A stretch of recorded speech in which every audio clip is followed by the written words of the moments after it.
குளு குளுன்னு காத்து வீசுது. உங்கள் சத்யாவில் குளு குளு ஏசி ஆஃபர். ஒரு பொள்ளாச்சியை பேசுறீங்க, நீங்க 9 பொள்ளாச்சி நடந்துருக்கு. ஆமா, இப்போ ஒரு பொள்ளாச்சியை பத்தி பேசுறீங்க. போக்சோ வழக்குகள் NCRB ரிப்போர்ட், தேசிய அளவுல ரிப்போர்ட் என்ன வந்திருக்கு? கொஞ்சமா மனசாட்சியோட பேசணும், மனசாட்சியோட பேசணும். எவ்வளவு அளவு எவ்வளவு பர்சன்டேஜ் இருக்குங்க? என்னங்க நீங்க பெண்களுக்கு எதிரான பிரச்சனையை பெண்கள் பேசும்போது ரிப்போர்ட்டே மறைச்சு பேசக்கூடாது. ஒரு பொள்ளாச்சியை பேசி தானே ஆட்சிக்கு வந்தீங்க. அன்பை வந்து எப்படி அந்த பொண்ணு வெளிப்படுத்துறதுன்னு தெரியாமல் அந்த விஷயத்த சொல்லியிருக்கு. அதை வந்து சொல்கிற விதம்னு ஒன்று இருக்குல்ல. அப்போ எங்களெல்லாம் பார்த்தா அந்த தொழில் பண்ணுற மாதிரி இருக்கா? சோஷியோ இன்க்ளூசிவ் ஸ்கோர் அப்படின்னு ஒருத்தவங்க எடுப்பாங்க. அதில் நீங்கள் பார்த்தீங்கன்னா 4 வருடங்களா நம்மளுடைய தமிழ்நாடு முதலிடத்துல இருக்கு. திராவிட மாடல் பெண்கள் விடுதலை மட்டும் பேசுற திமுகவை பெண்களை பார்த்து எங்களுக்கு ஓட்டு போடுன்னு சொல்லணும்னா அதுக்கு தார்மீக உரிமையும் மனசுல கொஞ்சம் ஈரமும் இருக்கணும்ப்பா. 2021 ஆட்சிக்கு போகும்போது 2500 போக்சோ வழக்குகள் தான். ஆனா இன்னைக்கு போக்சோ வழக்குகளுடைய எண்ணிக்கை என்ன? முடிக்கப்பட்ட வழக்குகளே 7000 கிடையாது. சமூக நலத்துறை அமைச்சர் தான் சொன்னாங்க 6999 வழக்குகள் 104 கோடி கொடுத்தேன்றாங்க. இது புள்ளி விவரம், சட்டசபையில சொல்லப்பட்ட புள்ளி விவரம். இது அண்ணா யூனிவர்சிட்டி பேசுவோம், மதுரை பேசுவோம், திருவண்ணாமலை பேசுவேன். திருவண்ணாமலைக்கு பிற மாநிலத்துல வந்த அம்மா பொண்ணை கற்பழிக்கிறார் காவலர். அமைச்சரோடையும் ஒரு துணை மேயரோடையும் ஞானசேகரன் உட்கார்ந்து சாப்பிடறான் பிரியாணி. இப்படியா உளவுத்துறை என்ன பண்ணுது? பேசுறான் ஒரு சமூக விரோத மந்திரியோட உட்கார்ந்து பேசுறான். என்ன இந்த இலவசங்கறத பயன்படுத்தினால என்ன உங்களுக்கு ப்ராஃபிட்? இல்ல இலவசங்கள பயன்படுத்தல. திராவிட கட்சிகள் ரெண்டு பேரும் அவங்க எல்லாரும் நாங்க என்ன பண்றோம்னா இப்போ அதனால தமிழ்நாடு விழுந்திருக்கா? கடனால இருக்குல. தாவேக்கால எத்தனை அந்த வேர்டு வேண்டாம் இருக்காங்கன்றது தெரியுது அப்படின்னு சொல்லிட்டு சொல்றாங்க.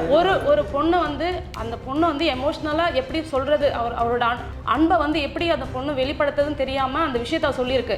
அதை வந்து சொல்ற விதம்னு ஒன்று இருக்குல்ல. அப்ப எங்களெல்லாம் பார்த்தா அந்த தொழில் பண்ற மாதிரி இருக்கா?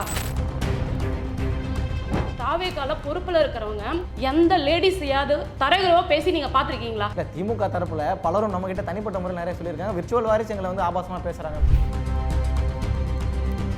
அவர் வந்து உங்க கட்சியில எல்லா இடத்துலயுமே வராதான் செய்யறாரு. கிடையாது. அவர் எல்லார பத்தியும் அவர் திமுகவை பத்தி முதல்ல இல்ல அவர் திமுக ஆதரவாளர் நீங்க பட்ட வேற முடியாது. அவருக்கு என்ன ஆக்ஷன்? முதல் நாள் வந்து இல்ல ஆக்ஷன் எடுத்தீங்க. என்ன ஆக்ஷன் எடுத்தீங்க? இல்ல நீங்க பதிவு பண்ணாதீங்க. திமுக ஆதரவாளர்னு பதிவு பண்ணீங்க. ஆதரவாளர்னா பதிவு பண்ண முடியாது.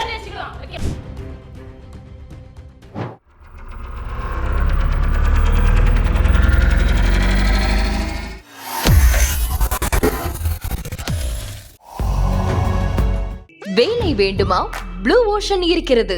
10th 12th டிப்ளமோ டிகிரி படித்தவர்களுக்கு உணவு, தங்குமிடம், ESI, PF இன்சூரன்ஸ் உள்ளிட்ட சலுகைகளுடன் அனுபவத்திற்கேற்ற நல்ல சம்பளம் 15,000 முதல் 30,000 வரை. பெண்களுக்கு முன்னுரிமை. 2000க்கும் மேற்பட்ட வேலை வாய்ப்புகள் உள்ளன. இப்போதே தொடர்பு கொள்ளுங்கள். Blue ocean.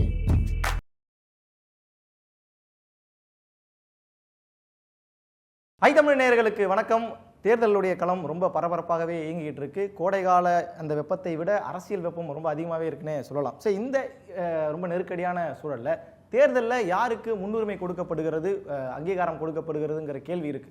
குறிப்பாக பெண்களுக்கு எந்த கட்சி எந்த அளவுக்கு கொடுக்குறாங்கன்ற கேள்வி பரவலாகவும் வைக்கப்பட்டு இருக்கு. இது குறித்து நம்மோடு கலந்துரையாட 4 சிறப்பு விருந்தினர்கள் இணைஞ்சிருக்கிறாங்க. திமுகவை சார்ந்த ராஜேஸ்வரி, அதிமுகவை சார்ந்த சிவசங்கரி அவர்கள், நாம் தமிழர் கட்சியினுடைய பிரதிநிதியாக கீதா அவர்கள், தாவேக்கு ஆதரவாளராக இந்துமதி அவர்கள் இணைஞ்சிருக்காங்க. அங்கு பேருக்கும் வணக்கம். வணக்கம். நான் வந்து ராஜராஜேஸ்வரி அவங்க கிட்டே நான் ஆரம்பிக்கிறேன். ஆளுங்கட்சி இல்லையா, அதனால பெண்களுக்கு முன்னுரிமை உங்கள் தலைப்பு உங்களுக்கு புரிஞ்சிருக்குன்னு நினைக்கிறேன். முன்னுரிமைன்றது வெறும் அரசியல் தாண்டி சமூகத்திலே பெண்கள் எந்த அளவுக்கு அவங்க மையப்படுத்தி அவங்க இயங்குறாங்கன்ற கேள்வியும் எனக்கு இருக்கு. நீங்கள் உங்கள் கருத்தை பதிவு பண்ணுங்க. அனைவருக்கும் வணக்கம். இப்போ நீங்கள் இந்தியாவில் போய் பார்க்குற எந்த ஒரு விஷயங்களாக இருந்தாலும் எந்த அளவுக்கு வந்து இந்த பெண்களுக்காக திராவிட முன்னேற்றம் கழகம் செய்திருக்கக்கூடிய எல்லா திட்டங்களும் எந்த அளவுக்கு போய் ரீச் ஆயிருக்கு அப்படின்னா it's not only in Tamil Nadu, அது இந்திய அளவில் கிட்டத்தட்ட மகளிர் உரிமை தொகையெல்லாம் இந்தியாவால எடுத்துக்கொள்ளப்பட்டதுன்னு சொல்லலாம். அப்படி ஒவ்வொருத்தரும், அதாவது பிஜேபி ஆள்கின்ற மாநிலங்களில் கூட மகளிர் உரிமை தொகையை போடுற அளவுக்கு, அதை வந்து அவங்களுக்கு கொடுக்கிற அளவுக்கு, அதன் மூலியமா ஒரு பொலிட்டிக்கல் ஸ்ட்ராட்டஜின்னு அவங்க எடுக்கிற அளவுக்காக இது போய் சேர்ந்திருக்கு. அதனால மகளிருடைய வருவாய் அதிகரிச்சிருக்கு, பொருளாதாரம் அதனால உயர்ந்திருக்கு. கிட்டத்தட்ட 43% அளவிற்கு இந்தியா அளவில் பெண் வந்து வேலைக்கு போகிற அந்த ஒரு பர்சன்டேஜ் வந்து அதிகமாக இருக்குது. இது எதை குறிக்கிறது அப்படின்னா, எந்த அளவுக்கு இங்கே ஒரு விதமான சூழ்நிலை, அதாவது அவங்களுக்கு ஒரு பொருத்தமான ஒரு நகரமா தமிழ்நாடு இருக்கு அப்படின்னு சொல்லலாம். நீங்க பாத்தீங்கன்னா சோஷியோ இன்க்ளூசிவ் ஸ்கோர்னு ஒரு ஸ்கோர் இருக்கு. அது எப்படின்னா, பெண்களுக்கான நகரம் அப்படின்னு அவதார் அப்படின்ற ஒரு நிறுவனத்தின் மூலியமா எடுக்கப்படுற ஒரு சோஷியோ இன்க்ளூசிவ் ஸ்கோர் அப்படின்னு ஒருத்தவங்க எடுப்பாங்க. அதுல நீங்க பாத்தீங்கன்னா 4 வருடங்களா நம்மளுடைய தமிழ்நாடு முதலிடத்துல இருக்கு. ஏன்னா ஒரு பெண் இங்க வந்தா, அதை விடுங்க, நம்மளுடைய ஆளுநர் ரவி அண்ணன் லோக்சபால பிப்ரவரி மாசம் லோக்பால்ல பேசும்போது என்ன சொன்னாரு அப்படின்னா, இந்த தமிழ்நாடு அப்படிங்கிறது வெளியில இருக்கக்கூடிய, அதாவது வெளி மாநிலத்திலிருந்து இங்க படிக்க வரக்கூடிய பெண்களுக்கு மிகவும் பாதுகாப்பாக அமைந்திருக்கிறது. அதனால பெற்றோர்கள் அங்க நிம்மதியா இருக்கலாம் அப்படிங்கிற ஒரு ஸ்ட்ராட்டஜியை வந்து அவரும் சொன்னார். பெண் பாதுகாப்பை உள்ளடக்கிய ஒரு நகரங்கள் அப்படின்னு ஒரு சர்வே எடுப்பாங்க. அதாவது பெண்கள் பாதுகாப்பு உள்ளடக்கிய நகரங்கள்னு ஒரு சர்வே எடுக்கும் போதும் 125 நகரங்கள் அதில் எடுத்தப்போ தமிழ்நாட்டிலேருந்து 12 நகரங்கள் வந்திருக்கு. இதை நான் ஏன் சொல்றேன்னா, இந்த அளவுக்கு ஒரு இது எதுவுமே ஒரு 10 வருஷத்துக்கு முன்னாடியோ 15 வருஷத்துக்கு முன்னாடியோ வந்த ரிப்போர்ட்ஸ் கிடையாது. இதெல்லாம் இப்போ தற்பொழுது நம்ம கையில் இருக்கக்கூடிய ரிப்போர்ட். ஸோ இங்க பெண்கள் வளர்ச்சிக்கான சூழ்நிலையை தமிழ்நாடு முன் வச்சிருக்கு அப்படின்னு சொல்லலாம். அதற்கேற்ற மாதிரியான திட்டங்கள் இன்னும் ஆழமா சொல்ல போனோம்னா, இங்க பெண் உழைப்பாளிகள் அதிகமாக வேலைக்கு போறதுனால, அதிகமாக அவங்க வந்து வேலைக்கு போறது 43% இந்திய அளவில் தமிழ்நாட்டு பெண்கள் வேலைக்கு போறாங்கிறதுனால, எங்கெல்லாம் இந்த தொழிற்சாலைகள் இருக்கோ அங்கெல்லாம் அவர்களுடைய குழந்தைகளை பார்த்து கொள்வதற்காக ஒரு குழந்தைகளை காப்பகத்தை அமைத்து தரணும் அப்படின்னு காப்பகங்கள் ரெடி பண்ணி நாங்கள் தரோம் அப்படின்னு சொல்லிட்டு ரொம்ப, அதாவது இது வந்து நீடட் ஒன்.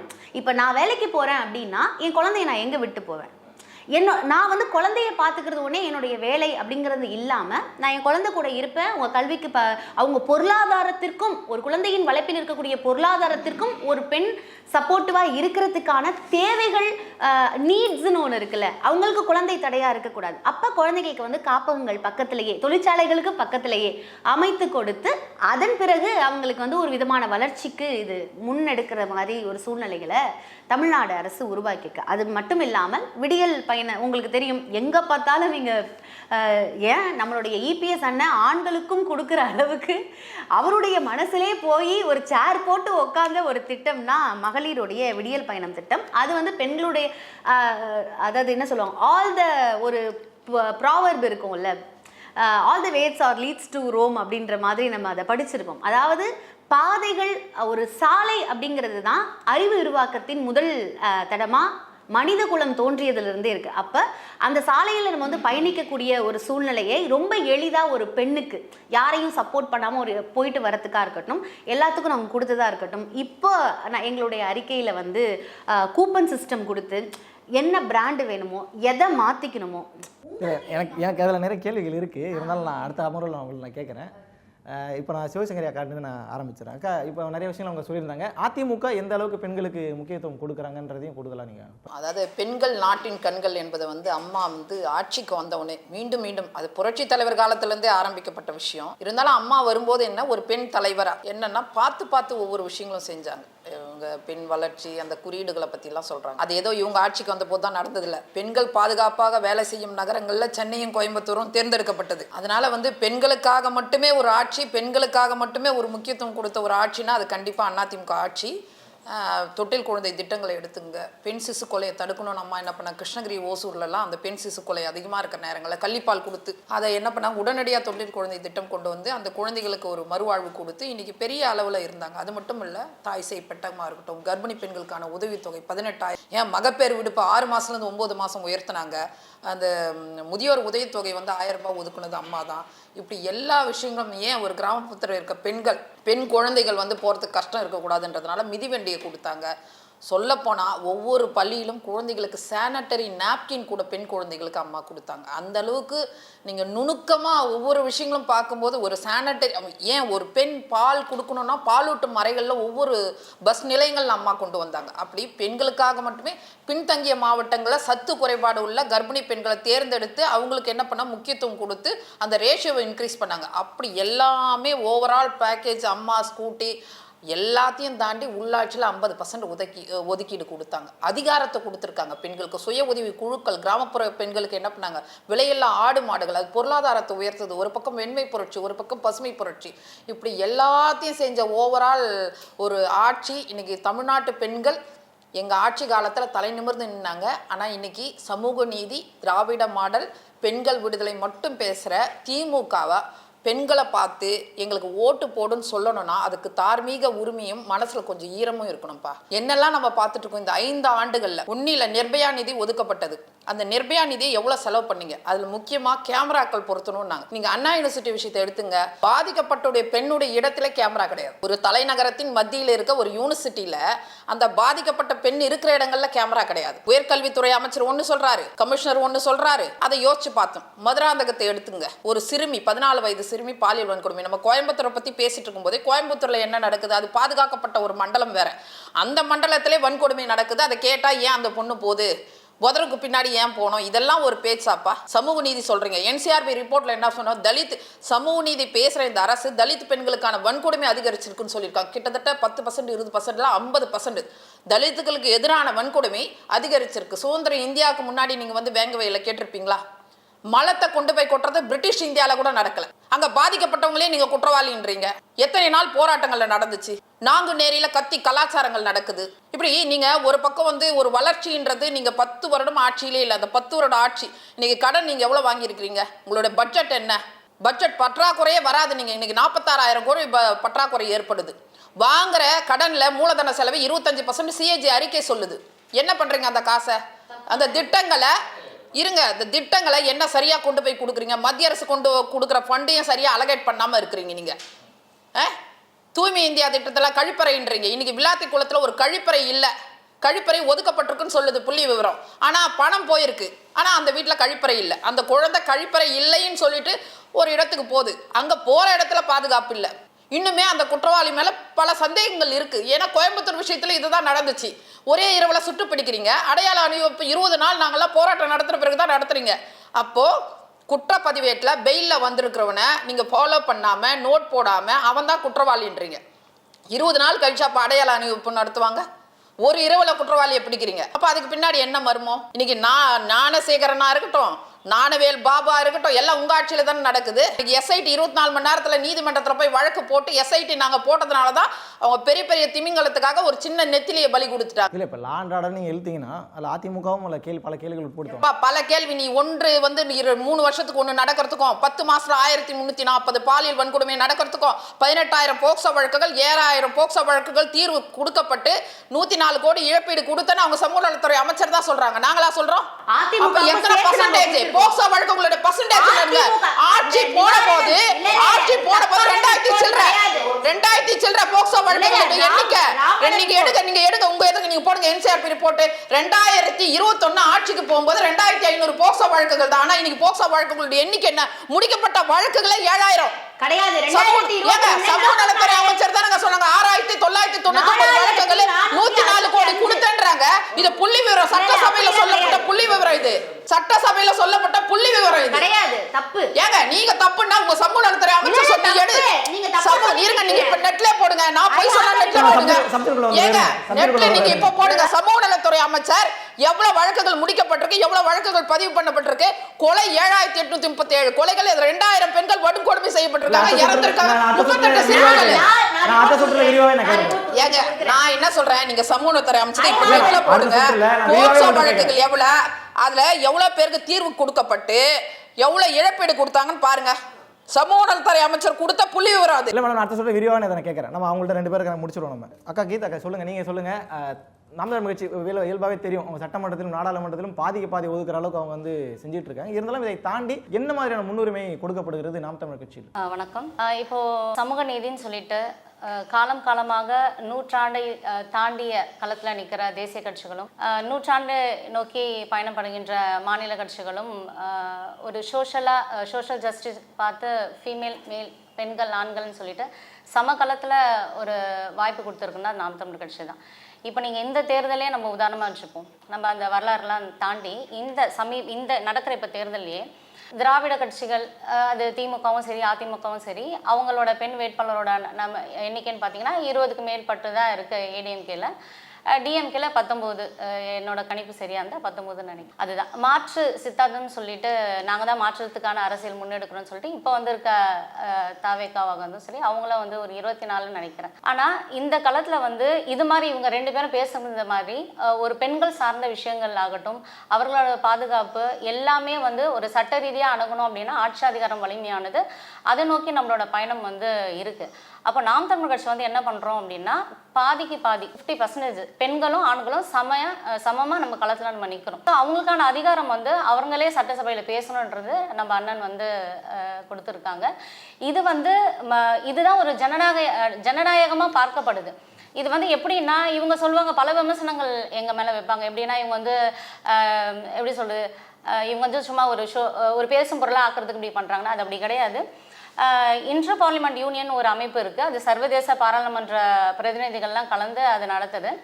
அந்த பாராளுமன்ற அமைப்பு வந்து என்ன சொல்லுதுன்னா, ஒரு பாராளுமன்றத்தில் வந்து நம்ம பரிந்துரை பண்ணுற பிரதிநிதிகள் எல்லாமே வந்து ஆணும் பெண்ணும் சமமாக இருக்கணும். அதுதான் வந்து ஒரு நல்ல ஆரோக்கியமான ஒரு செயல் திட்டமாக இருக்கும்.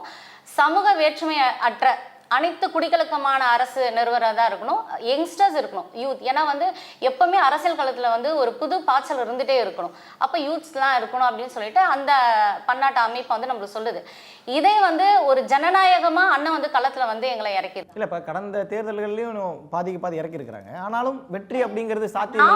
நாம் தமிழர் கட்சி வந்து அரசியல் அதிகாரம் வந்த பிறகு எப்போ வந்து நம்ம வந்து பாலிடிக்ஸ், அதாவது நம்ம போட்டியிடும் அந்த எலெக்ஷன் இது பண்ணதுல இருந்தே நம்ம வந்து தொடர்ச்சியாக வந்து நம்ம 50% ரிசர்வேஷன் பெண்கள் கொடுக்கும். புரியுதுங்களா? இது வந்து நம்ம தான் உதாரணமாக இருக்கும். இப்போ பேசலாம் எல்லாமே. நாங்கள் வந்து இப்போ அம்மா ஜெயலலிதா அவர்கள் கூட என்ன சொன்னாங்கன்னா, உள்ளாட்சி தேர்தல் தான் அவங்களால பண்ண முடிஞ்சுது. அப்படி ஒரு சிங்கப்பெண்ணாக இருந்து தலைமையேற்ற அவங்க கட்சியிலேயே கூட சட்டசபையிலையோ நாடாளுமன்றத்திலையோ வந்து அவங்களால கொடுக்க முடியல, உள்ளாட்சியில் தான் கொடுக்க முடிஞ்சது. திமுக வந்து அவங்க சமூக நீதின்வாங்க, பெண்களுக்கு நாங்கள் தான் வந்து எல்லாமே பண்ணுறோம் அப்படின்வாங்க, பல திட்டங்கள்லாம் அவங்க நிறைவேற்ற சொல்லுவாங்க. ஆனால் ஆட்சி அதிகாரத்தில் யார் முன்னிறுத்துனா அது எங்கள் தலைமை ஒருங்கிணைப்பாளர் சீமான் தான். எப்போவுமே நாம் தமிழர் கட்சி ஒரு புரட்சிகரமான சிந்தனை ஒவ்வொரு எலெக்ஷனில் நம்ம வைப்போம். இப்போ கூட பாருங்களேன், 50% ரிசர்வேஷன் நம்ம கொடுத்துருக்கோம். அதில் வந்து பல பெண்களுக்கு, பல மகளிர்கள் வந்து எதுனா தனி தொகுதிகள் கொடுக்கப்பட்டிருக்குது. தனி தொகுதியில் வந்து பல சமூக குடிகளுக்கு வந்து கொடுத்துருக்கு. வந்து ஒரு சார் மக்கள் மட்டுமே கிடையாது, விவசாய பெருங்குடிகள்லாம் இருக்காங்க. இப்போ எங்களோட மருத்துவ பாசறையில் வந்து அபிநயா இருக்காங்க. அவங்க வந்து ஒரு விவசாய பெருங்குடி தான். அவங்க மருத்துவராக இருந்தாலும் விவசாயத்துலேருந்து வந்திருக்காங்க. ஸோ நம்மளோட தற்சார்பு பொருளாதாரம் வந்து பெண்களாக மட்டுமே தான் அது சாத்தியமாகுன்ற ஒரு ஐடியாலஜியில் நம்ம இருக்கோம். அது மாதிரி ஒவ்வொரு தேர்தல் காலத்திலும் புரட்சிகரமான சிந்தனை வந்து வித்திடுறது வந்து நாம் தமிழர் கட்சி தான். இதில் வந்து மக்கள் வந்து உறுதியாக வந்து சொல்கிறாங்க, ஒரு மாற்று ஐடியாலஜியில் வந்து நாங்கள் எதிர்பார்க்குறது நாம் தமிழர் கட்சி தான் பண்ணுது அப்படின்னு. பெண்களுக்கான பல முன்னெடுப்புகள் எல்லாமே, ஆட்சி அதிகாரம் வந்து ஒரு வலிமையானது. ஏன்னா நம்ம தொடர்ச்சிய மக்கள் களத்தில் நம்ம நின்றுட்டு இருக்கோம். பாதுகாப்பு நலம் சார்ந்த விஷயங்களாகட்டும், ஆரோக்கிய சார்ந்த சுகாதாரம், எல்லா நிலையிலும் வந்து நம்ம வந்து மக்களோட மக்களாக நிற்கிறதுனால நம்ம அந்த அதிகார பகிர்வு வந்து எங்களோட கடமையாக வந்து நாங்கள் வந்து பெண்களுக்கு அது கொடுத்தோம். பாலிசியை தாண்டி அதிகாரத்தில் நாங்கள் பெண்களை நோக்கி நகர் கட்டாயமாக, ஏன்னா அதிகாரம் வந்து இருந்தால் தான் இது எல்லாமே சாத்தியக்குறம் ஆகுன்றது எங்களோட கருத்து. அடுத்து இந்துமதி அவங்கள்ட்ட நான் கேட்க நினைக்கிறேன். ஏன்னா இன்னைக்கு தேதிக்கு அதிமுக, திமுக, நாம் தமிழர் கட்சி, பாஜகன்னு சொல்லி எல்லாருமே விமர்சனம் பண்ணுறது தாவேக்காவன்னு நம்ம குறிப்பிட்டு நம்ம சொல்லலாம். வெளிப்படையாக அப்படி தான் நடக்குது. இருந்தாலும் பெண்களுக்கு முன்னுரிமை அப்படிங்கிற விஷயத்தில் திமுகவை தாண்டி, அதிமுகவை தாண்டி, நாம் தமிழர் கட்சியை தாண்டி நாங்கள் முன்னாடி நிற்கிறோங்கிறதுல என்னென்ன மாதிரியான விஷயங்கள் இருக்குது? இப்போ வந்து பார்த்திங்கன்னா இவ்வளோ 75 வருஷம் கட்சி சொல்கிறாங்க, 50 வருஷம் கட்சின்னு சொல்கிறாங்க, 15 வருஷமாக நாங்கள் வந்து களத்தில் இருக்கோம்னு சொல்லிட்டு நாம் தமிழர் சொல்கிறாங்க. அப்போல்லாம் இல்லாத ஒரு பெண்கள் வந்து ஒரு சப்போர்ட்டும் சரி, ஒரு எழுச்சியும் சரி, இப்போ இந்த 2026 கண்டஸ்ட் பண்ண போகிற டிவிகேக்கு பெண்களோட பலம் வந்து அதிகமாக இருக்குது.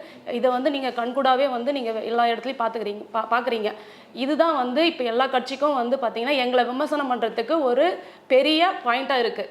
இவங்களை எப்படி டீமெயின் பண்ணலாம், இவங்களை எப்படி வந்து தாழ்த்தி பேசலாம், இவங்க இந்த மாதிரி பேசினா இவங்க வந்து போயிட்டு வீட்டில் போய் அமைதியாக இருந்துருவாங்க அப்படின்றத வந்து அப்படி ஒரு காரணத்தை ஒரு மீன் பண்ணி தான் அவங்க எல்லாமே எங்களை வந்து விமர்சனம் பண்ணுறாங்க.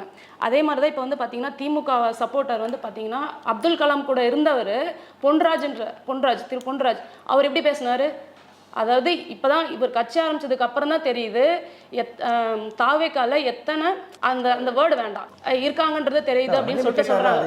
ஒரு பொண்ணை வந்து அந்த பொண்ணை வந்து எமோஷ்னலாக எப்படி சொல்கிறது, அவரோட அன்பை வந்து எப்படி அந்த பொண்ணு வெளிப்படுத்துறதுன்னு தெரியாமல் அந்த விஷயத்த சொல்லியிருக்கு. அதை வந்து சொல்கிற விதம்னு ஒன்று இருக்குல்ல, இந்த மாதிரி வந்து பப்ளிக்காக அப்படிலாம் பேசக்கூடாதுமான்னு சொல்கிறதுக்கும் எத்தனை அந்த லேடிஸ் வந்து இருக்காங்கன்றது வந்து இந்த கட்சி ஆரம்பிச்சதுக்கு அப்புறம் தான் இருக்குது. அப்போ எங்களெல்லாம் பார்த்தா அந்த தொழில் பண்ணுற மாதிரி இருக்கா, அப்படி ஒரு கேள்வி இருக்குல்ல. இதை எத்தனை பேர் வந்து கண்டிச்சாங்க சொல்லுங்க. இதை வந்து நேரடியாக போய் விஜயனா போய் கம்ப்ளைண்ட் கொடுத்துமே என்ன அவர் மேலே ஆக்ஷன் எடுத்தாங்க. இவர் மட்டும் கிடையாது, சேகுவாரா சங்கர்ன்ற ஒரு ஆள் என்ன சொல்கிறாங்கன்னா 16 வருஷமாக வந்து எனக்கு விஜய், அதாவது எங்கள் ஹஸ்பண்டை விட எனக்கு விஜய் தான் பிடிக்கும்னு சொல்கிறாங்க. ஏன்னா அவங்க சின்ன வயசுலேருந்து அவரை பார்த்து வளர்ந்துருக்காங்க, அதனால் ஒரு ஒரு பாசத்தில் அந்த மாதிரி சொல்கிறாங்க. அதுக்கு அவங்க வந்து என்ன சொல்கிறாங்க, அதாவது 16 வருஷமாக வந்து பிடிச்சிருக்குன்னு சொல்கிறாங்க, இது மட்டும்தான் பிடிச்சிருக்கா இல்லை வேற ஏதாவது நடந்திருக்கா அப்படின்னு ஒரு ஆள் வந்து பேசுறானா அவனுக்கு தைரியத்தை கொடுத்தது யாரு, என்ன ஆக்ஷன் எடுத்தீங்க? ஒருத்த மீடியால உட்கார்ந்து இந்த மாதிரி பேசுறானா அவனுக்கு தைரியத்தை கொடுத்தது யாரு? ஒரு தனிநபர் பேசுறதுக்காக நம்ம கட்சி தனிநபர் பேசுறதுக்குன்னு இல்ல, அவங்க எந்த தைரியத்துல நம்ம என்ன பேசினாலும் நம்ம மேல ஆக்ஷன் எடுக்க மாட்டாங்கன்னு தைரியமா வந்து பேசுறாங்க. நடவடிக்கை எடுக்கணும்ல, எத்தனை பேர் நடவடிக்கை எடுத்தாங்க? ஒரு சிஎஸ்ஆர் காப்பி கூட கொடுக்கலாம் எப்படிங்க? ஒரு பொறுப்புல இருக்கிறவங்க, இப்ப தாவேக்கால பொறுப்புல இருக்கிறவங்க எந்த லேடிஸையாவது தரகுறவா பேசி நீங்க பாத்திருக்கீங்களா? இல்ல திமுக தரப்புல பலரும் நம்ம கிட்ட தனிப்பட்ட முறையில் நிறைய சொல்லியிருக்காங்க, விர்ச்சுவல் வாரியர்ஸ் எங்களை வந்து ஆபாசமா பேசுறாங்க. விர்ச்சுவல் வாரியர்ஸ்ன்ற வீடியோ போடுறாங்களா? விர்ச்சுவல் வாரியர்ஸ்ன்ற பேர்ல அவங்க வந்து கமெண்ட்ல பேசுறவங்க விர்ச்சுவல் வாரியர்ஸ் தான் நீங்க எப்படி சொல்வீங்க? தாவேகா பெண்களுக்கு என்ன பண்ணாங்க கேள்வி அதானே. திமுக எதிர்ப்பு இல்ல, தாவேகா பெண்களுக்காக என்ன பண்ணிருக்கு அதை சொல்லுங்க. என்ன பண்ண போறீங்க? தாவேகாக்கு என்ன பண்ண போறோம் நாங்க வந்து மேனிஃபெஸ்டோல சொல்லுங்க. அத சொல்லுங்க. நான் என்ன சொல்றேன்னா நீங்க ஒரு தாவேகானா திமுகவை பத்தி பேசுறீங்க. நான் என்ன சொல்றேன்னா இந்த மாதிரி எல்லாம் பேசுறாங்க, பெண்களை பேசுறாங்க, இப்ப இருக்கிற கட்சி என்ன பண்ணுது அப்படின்னு தான் நான் கேட்க வரேன். நான் என்ன சொல்றேன், பெண்கள் பாதுகாப்புல தாவேகா எப்பயுமே 100% உறுதியா இருக்கும்னு நாங்க வந்து சொல்லிட்டோம். ஓகேங்களா? அவங்களுக்கு வந்து பார்த்தீங்கன்னா இப்போ கல்யாணம் ஆகி போகிறாங்கன்னா அவங்களுக்கு வந்து ஒரு பவுன் தங்க நகையை நாங்கள் வந்து கொடுப்பேன், பட்டுப்புடவையும் நான் கொடுப்பேன்னு சொல்லியிருக்காரு. அதே மாதிரி பெண்களுக்கு வந்து பாதுகாப்புக்காக வந்து ஸ்மார்ட் பேனிக் பட்டன்றதை வந்து நாங்கள் அறிமுகப்படுத்துவோம். எல்லாரும் வந்து அவங்க வந்து பார்த்தீங்கன்னா நார்மல் இதில் தான் இருப்பாங்க, ஆனால் அவங்க வந்து உங்களுக்கு எப்பயுமே பாதுகாப்புக்காக இருப்பாங்க. வேலுநாச்சியார் படை நாங்கள் வந்து உருவாக்குவோம். அதே மாதிரி இப்போ பெண்களுக்கு எதிராக ஏதாவது ஒரு வன்கொடுமையோ ஏதோ ஒன்று நடந்துச்சுன்னா அது உடனடியாக விசாரிக்கிறதுக்கு வந்து அஞ்சலை அம்மாள் திட்டத்தை நாங்கள் வந்து உருவாக்குவோம்னு சொல்லியிருக்காரு. ஓகேங்களா? நான் என்ன கேட்குறேன்னா, இப்போ கரண்ட் செனாரியாவில் இருக்கிற அரசு பெண்களுக்கு எதிராக பேசுகிற இவங்களை எதிர்த்து என்ன நடவடிக்கை எடுத்துச்சுன்னு நான் கேட்குறேன். அவங்க வந்து ஆக்சுவலாக வந்து அவங்க வந்து போகிற போக்கில் சொல்கிறவங்களா இருந்தால் ஒரு வீடியோ போட்டு யாரோ ஒரு யூடியூபரோ இல்லை மற்றவங்களாம் சொல்லியிருந்தா பரவாயில்ல. அவர் வந்து ஒரு அப்துல் கலாம் கூட ஒரு அறிவியல் ஆலோசகராக இருந்தவர், ஒரு தைரியமா வந்து ஒரு இத இன்டர்வியூ கொடுக்கறாருன்னா அவர் எப்படி திமுக நீங்க சொல்றீங்க? அவர் திமுக ஆதரவாளர் தான். நான் என்ன கேக்குறேன்னா, எப்படி ஆதரவாளர்? கம்ப்ளைன்ட் கொடுத்தாங்க. உங்ககிட்ட என்ன ப்ரூஃப் இருக்கு அவர் ஆதரவாளர் சொல்ல? உங்ககிட்ட என்ன ப்ரூஃப் இருக்கு? அவர் வந்து உங்க கட்சியில எல்லா இடத்துலயுமே வராதா செய்யறாரு. அப்படியே கிடையாது. அவர் எல்லார பத்தியும் அவர் திமுக பத்தி முதல்ல இல்ல அவர் திமுக ஆதரவாளர் நீங்க பட்ட வேற முடியாது. அவருக்கு என்ன ஆக்ஷன் முதல் நாள் வந்து இல்ல ஆக்ஷன் எடுத்தீங்க? என்ன ஆக்ஷன் எடுத்தீங்க? இல்ல நீங்க பதிவு பண்ணாதீங்க, திமுக ஆதரவாளர்னு பதிவு பண்ணுங்க. ஆதரவாளர்னா பதிவு பண்ண முடியாது. வெச்சுக்கலாம். அப்பலாம் நீங்க பதிவு பண்ண முடியாது. கம்ப்ளைன்ட் கொடுத்தோம்ல. என்ன கேள்வி என்னன்னா, ஏன் அந்த கம்ப்ளைன்ட் எடுக்கலன்னு கேக்குறேன். இல்ல அதெல்லாம் கம்ப்ளைன்ட் எடுத்து அவங்க அதாவது யார் இப்ப அவங்க யார் மேல கம்ப்ளைன்ட் கொடுத்திருக்காங்க? பொன்ராஜ் அவர்கள் மேல. அவர் வந்து திராவிட முன்னேற்ற முதல்ல அவர் ஒரு நிமிஷம் கேளுங்க. அவர் வந்து திராவிட முன்னேற்ற கழகத்தை சார்ந்தவரே கிடையாது. முத நாள் தான் ஒரு இன்டர்வியூல திராவிட முன்னேற்ற கழகத்தை பத்தி அவர் அந்த அளவுக்கு விமர்சிச்சு ஒரு வீடியோ கூட வெளியில வந்திருக்கு. அதாவது முத நாள் இத பேசுறதுக்கு முத நாள். அப்ப இதுக்கும் திராவிட முன்னேற்ற கழகத்துக்கும் எந்த சம்பந்தமும் கிடையாது. இவர்கள் என்ன சமூக வலைதளங்கள் இருக்கக்கூடிய ஊடகங்களும் ஜேர்னலிஸ்டும் என்ன கேள்வி கேட்கறாங்கன்னா, வைஷ்ணவிய மார்பிங் பண்ணி அந்த பொண்ணை வந்து அந்த அளவுக்கு கேவலமா பேசுறதும், என்னை போல சிவசங்கரி அக்கா போல நாம் தமிழர் கட்சியில இருக்கவங்கள போல டிவிகேவை இவங்க யாராவது விமர்சனம் பண்ணாங்கன்னா அதற்கு கீழே வந்து அசிங்கமா ஆபாசமான கமெண்ட்டை போடுறதும், தனியா மெசேஜ் வந்து கமெண்ட் போடுறதும் எங்களை இந்த அளவுக்கு துன்புறுத்துறாங்கல்ல. அந்த வைஷ்ணவி போனா எந்த அளவுக்கு அவங்க துன்புறுத்துனாங்க, அந்த பொண்ணு எந்த அளவுக்கு போச்சுன்னு எல்லாருக்கும். அதற்கு நீங்க என்ன பண்ணீங்க?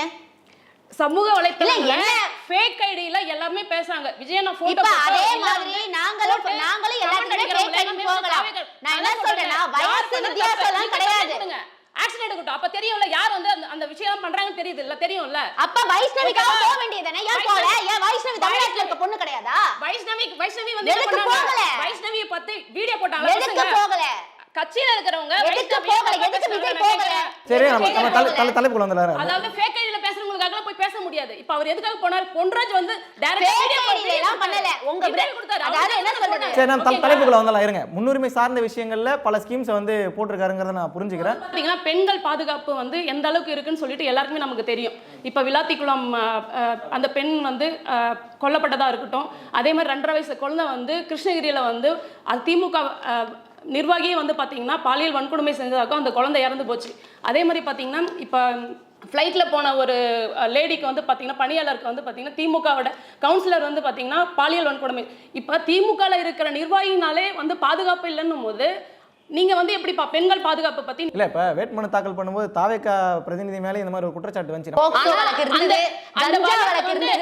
அந்த வழக்கு வந்து கஞ்சா வழக்கு கம்பம் தொகுதியில கஞ்சா வழக்கு நிரூபிக்கப்பட்டதா? ஆமா, உள்ள போயிட்டு வந்தவரு நிரூபிக்கப்படலையா? நீங்களும் உங்க இஷ்டத்துக்கு பேசுவீங்களா? அப்ப கேஸ் எடுத்து பாருங்க. கஞ்சா வழக்குல உள்ள போயிட்டு போக்சோ வழக்குல வெளியில வந்தவங்களுக்கு சீட்டு கொடுத்துட்டு நீங்க இத பத்தி எல்லாம் பேசாதீங்க. வந்து மூஞ்சி கிட்ட வந்து கையை ஆட்டி பேசுங்க. பேசுங்க. நான் என்ன சொல்றேன், கஞ்சாவை கஞ்சா வந்து ஒழிக்கணும்னு சொல்லிட்டு சொன்னாங்கல்ல. இப்ப கஞ்சா வந்து இப்ப யாரும் ஆட்சியில இருக்கா? திமுக தானே. அப்ப அவங்க கஞ்சா ஒழிச்சிருக்க வேண்டியது தானே. ஒரு ஸ்கூல் பொண்ணு மதுபானம் மருந்திட்டு ஒரு ஸ்கூல் இதுல வந்து வளாகத்துல வந்து உட்காந்து பேசுது. அதாவது கஞ்சா வந்து பாத்தீங்கன்னா ஸ்கூல்ல இருந்தே வந்து வளர்க்குறாங்க. அப்படிலாம் ஒரு நிலைமை இருக்கும்போது நீங்க கஞ்சா ஒழிக்கிறதுக்காக என்ன ஒரு நடவடிக்கை நீங்க எடுத்தீங்க? சரி, பல்வேறு குற்றச்சாட்டுகள் நீங்க வச்சிருக்கீங்க. நம்ம அடுத்து நம்ம கேட்போம் உங்கள்கிட்ட. குறிப்பா வந்து நம்ம இவங்க இந்துமதி வச்ச குற்றச்சாட்டை தாண்டி பாலிசி வைஸா வந்து சிவசங்கரி அக்கா பல குற்றச்சாட்டுகளை சொல்றீங்க, ஆனால் எதுவுமே வெளிப்படையில் செய்ய மாட்டீங்கன்றதான் அவங்களுடைய அடிப்படையாக இருக்குது. திட்டங்கள் அறிவிக்கப்படும் போது இப்போ ரீசெண்டாக கூட நீங்கள் கூட்டிருந்தீங்க கூப்பன் திட்டம், நீங்கள் கூட பெருமையாக சொல்லியிருந்தீங்க கூப்பன் திட்டம். அங்கே பார்க்கும்பொழுது இலவசமாக ஃப்ரிட்ஜு கொடுக்குறோன்ற மாதிரி சொல்லிட்டேன். இப்போ இலவசங்களாலேயே மக்களை வந்து உங்களால் ஓட்டு வாங்கிட முடியுமான்ற ஒரு கேள்வியும் கூடுதலாக வருது இல்லை, இது எப்படி புரிஞ்சுக்கிறது? முதல்ல வந்து இந்த கூப்பன் அப்படிங்கிறது வந்து அவங்களுக்கு தேவை. ஃப்ரிட்ஜுங்கிறது அக்கார்டிங் டு த ரிப்போர்ட் 2020 நான் சொல்கிறேன் கிட்டத்தட்ட 50% மக்கள் கிட்ட இருக்கு. இப்போ 2024 நம்ம ரிப்போர்ட் எடுத்தோம்னா 80 அபோவ்ல இருக்கும் ஃப்ரிட்ஜுங்கிறது. அப்போ நீங்கள் இலவசமாக ஃப்ரிட்ஜ் கொடுக்கறதுனுடைய தேவை அவங்களுக்கு என்ன இருக்குன்னு இப்போ கூப்பன்னா உங்ககிட்ட ஒரு அது வந்து இது வந்து வருமான வரி யாரெல்லாம் வருமான வரி செலுத்தலையோ அவங்களுக்கெல்லாம் நாங்கள் இந்த விஷயத்தை அமல்படுத்தியிருக்கோம்னா அங்கே இருக்கக்கூடிய மக்களுக்கு என்ன தேவையோ அவங்க அதை போய் வாங்கிப்பாங்க. அவங்களுக்கு தேவையானதை அவங்க வாங்கிக்கலாங்கிற முறைங்கிறது வந்து சரியானதா. அவங்களுக்கு என்ன பிராண்ட் வேணுமோ இல்ல அவங்க எக்ஸ்சேஞ்ச் பண்ணிக்கலாம். இல்ல அரசியல் தான் நடத்துறோம். அவங்களுக்கு தேவையானதை அவங்களுடைய வாழ்வியல் மேம்பாட்டுக்கு தானே இருக்கு. இப்ப நான் இன்னொன்னு சொல்லவா, நீங்க கம்பெனி வச்சு நடத்துறீங்களான்னு கேக்குறாங்க. இப்ப இது அரசாங்கம் தருதுன்னா அரசாங்கம் யார்கிட்டயாவது டெண்டர் விடும், அவன் மட்டும் தான் வளருவான். இப்போ நான் உங்ககிட்ட கொடுக்குறேன், நீங்கள் பக்கத்தில் ஒரு கடையில் இப்போ எங்கள் வீட்டில் நீங்கள் அந்த கூப்பன் இருக்குன்னா என் பக்கத்தில் இருக்கிற ஒரு கடை ஒருத்தர் போட்டிருப்பார், என்னோட நெய்பர், அவர்கிட்ட நான் வாங்கினா அது மூலியமா பொருளாதார இன்க்ரீஸ் தானே ஆகுது.